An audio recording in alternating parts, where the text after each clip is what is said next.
Punëtorët e administratës së Universitetit të Prishtinës Hasan Prishtina ka kohë që kërkojnë bashkimin e pagës bazë me një pagë shtesë që e marrin tash e disa vjet në mënyrë që pagën bazë ta kenë më të lartë dhe të paguhet stazhi.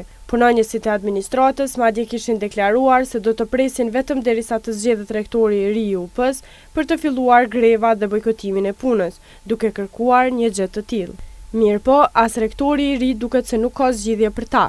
Marian Demaj në një intervistë për Kosova Press ka thënë se universiteti që ai e drejton është i gatshëm të bëjë një gjë të tillë, mirëpo ka shtuar se ajo nuk është çështje e rektoratit. Unë deri tash jam takuar disa herë dhe ju kam bërë të qartë se këtë çështje kam iniciuar të gjitha takimet që kam pas, fillimisht ministrin e arsimit, pastaj ministrin për financa, ministrin e administratës publike.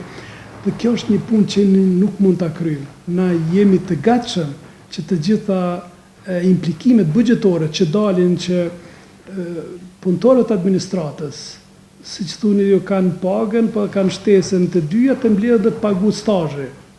Mirë, po nuk është diçka që mbartë prej nesh. Nëse ata nuk më kanë kuptuar ende ose dojnë me bë presionet nuk duhet drejtohen te universiteti, se universiteti është i gatshëm ta kryej pjesën e vet, mirë, po mbaret prej fjala fund ka qenë prej administratës publike, sepse ata janë duke i bërë disa ndryshime dhe më kanë premtuar se do ta bëjnë, ka premtuar të gjitha ministrat që folën përpara se do të ndihmojnë, mirë, por fatkeqësisht deri në këto momente që po flasim nuk ka ndonjë lëvizje. Megjithatë, ai pranon se punëtorët e administratës kanë të drejtë në kërkesat e tyre.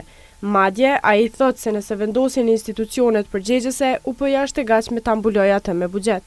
Kanë drejtë se ato janë pjesë të tyre, mirë, po ata konsiderohen edhe si shërbim civil, janë pengesa tjera me payroll-in, të cilat nuk di mi spjegu, po sa na përket neve, nëse unë i kam bashku, unë e marr, pse mos ta merr vaj. Dhe ne jemi të gatshëm që atë buxhet ta mbulojmë. Dema ka thënë se i vje keq që ata punëtorë të UP-s janë dëmtuar, mirë po ka shtuar se kompetencat e tij janë vetëm kaq dhe nuk mund të bëjë më shumë.